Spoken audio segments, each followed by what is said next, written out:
श्री योग वशिष्ठ महारामायण वैराग्य प्रकरण।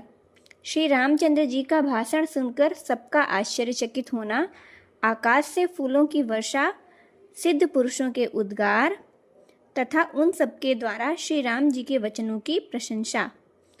श्री वाल्मीकि जी कहते हैं, भरद्वाज कमल नयन राजकुमार श्री राम जब इस प्रकार मन के मोह का निवारण करने वाली बात कहने लगे, तब वहाँ बैठे हुए सब लोगों के नेत्र आश्चर्य से खिल उठे।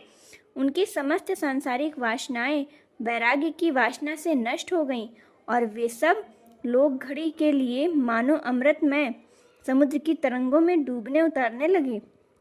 श्री रामचंद्र जी की वे बातें जिन लोगों ने सुनी, वे निश्चलता के कारण चित्र लिखित से प्रतीत हो रहे थे। उनका हृदय आनंद से भर गया था। सभा में बैठकर जिन श्रवण समर्थ पुरुषों ने श्री राम जी की बातें सुनी, उनके नाम इस प्रकार हैं: वशिष्ठ, विश्वामित्र जी आदि मुनि, मंत्रणा कुशल जयंत और दृष्टि आदि मंत्री, दशरथ आदि नरेश, पुरवासी, पार्श्व आदि शंकर जाति के लोग, विभिन्न सामंत, लक्ष्मण आदि राजकुमार, वेदवेत्ता ब्राह्मण, भृत्य और अमात्य, अपने महल की खिड़कियों में बैठी हुई महारानी कौशल्या आदि निश्चल होकर श्री राम जी की बातें सुन रही थी। उस समय उनके आभूषणों की खनखनाहट तक नहीं होती थी। आकाशचारी सिद्ध, गंधर्व, किन्नर, नारद, व्यास और पुलह आदि श्रेष्ठ मुनियों ने तथा देवता देवराज इंद्र, विद्याधारण एवं महान दिव्य नागों ने भी श्री राम जी की विचित्र अर्थ से परिपूर्ण और परम उद्गार बातें सुनी। रघुकुल रूपी आकाश के चंद्रमा तथा शशि के समान सुंदर कमल नयन वाले श्री रामचंद्र जी जब उपर्युक्त बातें कहकर चुप हो गए, तब साधुवाद के गंभीर घोष के साथ आकाश से सिद्ध समूहों द्वारा ऐसी पुष्प वृष्टि की गई जिससे वहां चंदोवा सा तन गया। फूलों का उस वर्षा में ढेर के ढेर केवड़े के फूल चक्कर काट रहे थे। कमलों के गुच्छ अपनी अद्भुत छटा दिखा रहे थे। कंद पुष्पों की राशि झड़ रही थी तथा हवा में उड़ते हुए नील कमलों के पुंज बिखर रहे थे। उस महल के आंगन की भूमि पट गई। घर, छत, चबूतरे आच्छादित हो रहे थे। नगर के सभी स्त्री पुरुष अपनी गर्दन ऊंची करके उस पुष्प वर्षा की शोभा को निहारने लगे। आकाश में खड़े हुए अदृश्य सिद्ध समूहों द्वारा की गई पुष्प वृष्टि आदि घड़ी तक लगातार होती रही। सभा और उसमें बैठे हुए लोगों को आच्छादित सा देखकर जब वह पुष्प वर्षा बंद हुई, तब सभासदों ने सिद्ध समूहों का यह वार्तालाप अपने कानों से सुना। सृष्टि के आरंभ से लेकर अब तक सिद्धों के समुदाय में रहकर स्वर्ग के सारे प्रदेशों में घूमते हुए हम लोगों ने आज ही वेदों का सारभूत एवं कानों के लिए अमृत के समान सुखद यह अपूर्व प्रवचन सुना है। वीतराग होने के कारण यह रघुकुल चंद्र श्री रामचंद्र जी ने जो उद्गार बातें कही हैं, उन्हें संभवतः बृहस्पति जी भी नहीं जानते होंगे। अहो, यह बड़े सौभाग्य की बात है कि आज हम लोगों ने श्री राम जी के मुखारविंद से प्रकट हुआ यह परम पुण्यमय प्रवचन सुना है, जो अंतःकरण को परम आनंद प्रदान करने वाला है। इन रघुनंदन के इस समय आदर पूर्वक जो उचित भाषण इन्होंने किया है, वह शांति रूपी अमृत से भरा होने के कारण परम मनोहर है। इस भाषण ने श्रेष्ठता का पद प्राप्त कर लिया है। यह प्रवचन सर्वोत्तम सिद्ध हुआ है। इसके द्वारा हमें भी तत्काल यह ज्ञान हो गया है कि स्वर्ग आदि के सुख भी निस्सार हैं। रघुकुल तिलक श्री रामचंद्र जी के द्वारा उठाए गए इन पावन प्रश्न का महा ऋषि लोग जो निर्णय करेंगे, उसे भी सुनना उचित होगा। नारद, व्यास और पुलह आदि मुनीश्वरों, आप सभी महर्षि उस निर्णय को निर्विघ्न रूप से सुनने के लिए शीघ्र यहाँ पधारें। जैसे केसर की शोभा पाने के लिए परिपूर्ण होकर स्वर्ण की भांति उद्दीप होने वाली कमलिनी पर भ्रमण चारों ओर से टूट पड़ते हैं, उसी प्रकार हम भी धन वैभव से पूर्ण और सुवर्णमयी सामग्रियों से प्रकाशित होने वाली राजा दशरथ की इस पुण्यमयी सभा में सब ओर से प्रवेश करें। श्री वाल्मीकि जी कहते हैं, भरद्वाज, सिद्धों का ऐसा कहने पर विमानों में निवास करने वाले दिव्य महर्षियों की वह सारी मंडली उस राजसभा में उतरी। वह मंडली में सबसे आगे मुनीश्वर नारद थे, जो अपनी बजती हुई वीणा को उस समय भी छोड़ ना सके थे। सबसे पीछे सजल जलधर के समान श्याम कांति वाले महर्षि व्यास थे। इन दोनों के बीच में शेष ऋषियों की मंडली थी। भृगु, अंगिरा और पुलस्त्य आदि मुनीश्वर उस मंडली की शोभा बढ़ाते थे। च्वयन, उद्दालक, उशीर तथा सरलोम आदि महर्षियों ने उन सबको चारों ओर से घेर रखा था। एक दूसरे के शरीर की रगड़ से उन सबके मृग चर्म अपने अपने स्थान से खिसक कर अस्त व्यस्त हो रहे थे। उन महर्षियों के हाथों में बल पाकर रुद्राक्षी माला हिल रही थी तथा उन सब ने सुंदर कमंडल युक्त धारण किए हुए थे। आकाश में अपने तेज पुंज के प्रसार श्वेत तथा रक्त प्रभा धारण करने वाली वह मुनि मंडली तारों की पंक्ति के समान प्रकाशित हो रही थी। परस्पर के तेज से उन सबके मुखमंडल ऐसे उद्भासित हो रहे थे मानो अनेक सूर्यों की पंक्तियां प्रकट हो रही हों। उस मंडली में व्यास जी ऐसे सुशोभित हो रहे थे मानो तारों के समुदाय में श्याम मेघ गिर आया हो और देवर्षि नारद तारिकाओं के समूह में शीत रश्मि चंद्रमा की शोभा सी धारण करते थे।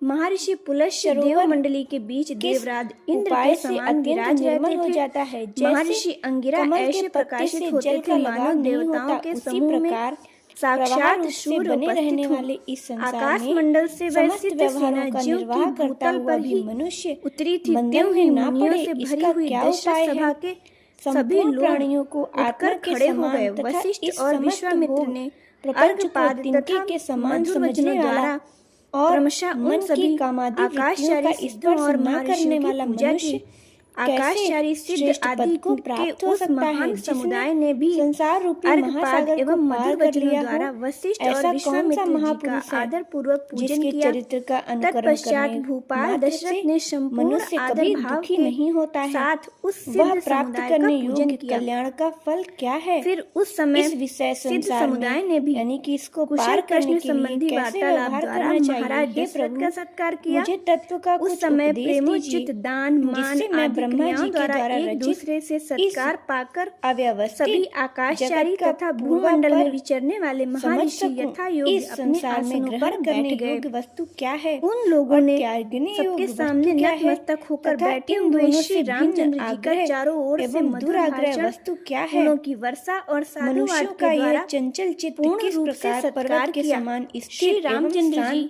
होगा। राज्य लक्ष्मी से सुशोभित होते हुए वहीं बैठे तथा विश्वामित्र जी, वशिष्ठ, वामदेव जी, राजमंत्री गण ब्रह्मा के पुत्र नारद जी, मुनीश्वर व्यास शांत हो जाएंगे।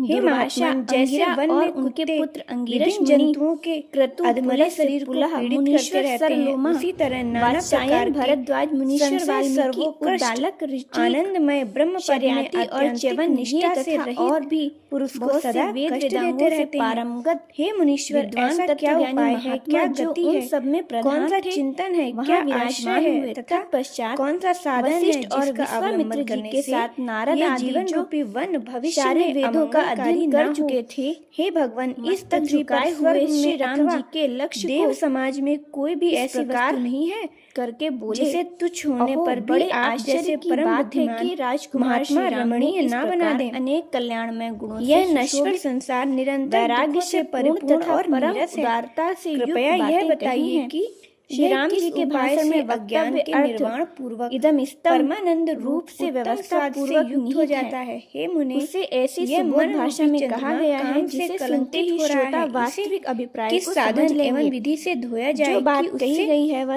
अत्यंत निर्मल और परम शब्दों में प्रतिपादित है। चांदनी का श्री राम जी की यह वाणी जिसे संसार की गति का अनुभव है, उत्कृष्ट अभिप्राय जिसने निष्काम भाव द्वारा दृष्ट और श्रेष्ठ पुरुषों के कर्म फलों का विनाश कर दिया है। कुछ कहा गया है वह चंचल महापुरुषों से नहीं, स्थिर बुद्धि से विचार कर व्यक्त किया गया है। वन की गलियों में विचरते हुए समय समझ में आता है करना चाहिए।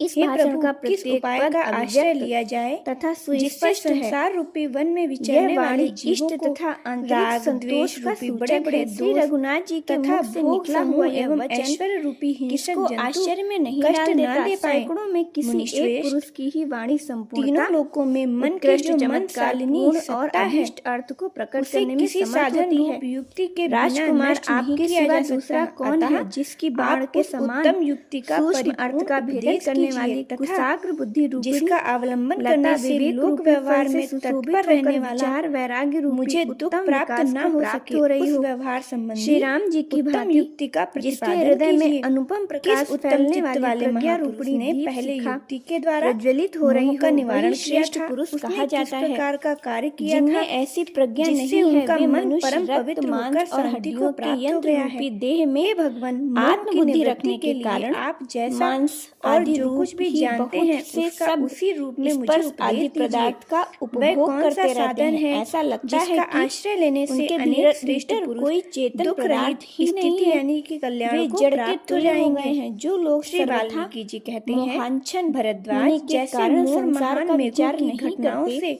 वे निरे पशु हैं। कुकारव वे ही करके बारंबार जन्म और थक जाते मृत्यु और हैं जरा और आदि चुप हो रूपों जाते को हैं। प्राप्त उसी होते हैं। प्रकार जैसे निर्मल लोक में चंद्रमा सर्वोत्तम के मधु समान फल और मनोहर सुंदर एवं आकृति महान वाले तत्व आम विचार के के वृक्ष विकसित विरले ही होते चित्त हैं। वाले उसी श्री प्रकार रामचंद्र जी उत्कृष्ट वशिष्ठ चमत्कार जी वाले आदि पूर्ण महान तत्व गुरुजनों के साक्षात्कार समक्ष रूप फल से उपयुक्त संपन्न बातें एवं कहकर सुंदर शरीर चुप वाले हो भव्य गए। पुरुष इन्हें गिने ही होते हैं। इन आदरणीय बुद्धि वाले श्री राम जी में अभी इसी अवस्था में अपने ही विवेक के कारण उस तत्व दर्शन रूप चमत्कार का उदय देखा जाता है, जिसके द्वारा जगत के व्यवहार का सम्यक रूप से समीक्षण हुआ है, जो देखने में सुंदर हो, जिन पर सरलता से चढ़ा जा सके तथा उत्तम फलों और पल्लवों से सुशोभित हों। ऐसे वृक्ष प्रायः सभी देशों में उत्पन्न होते हैं, परंतु चंदन के वृक्ष सर्वत्र नहीं होते।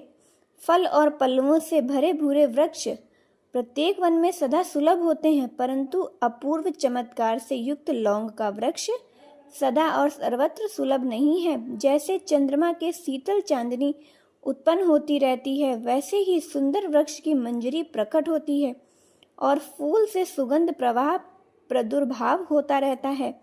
उसी प्रकार श्री रामचंद्र जी से यह तत्व दर्शन रूपी चमत्कार का आविर्भाव देखा गया है। जो लोग सदा तत्व चिंतन में तत्पर होकर विवेक के द्वारा आत्मज्ञान तथा परम ब्रह्म परमात्मा की प्राप्ति रूप सार पदार्थ के लिए प्रयत्नशील रहते हैं, वे ही श्रेयस के भंडार सत्पुरुष में अग्रण्य धन्य और समस्त पुरुषों में श्रेष्ठ हैं।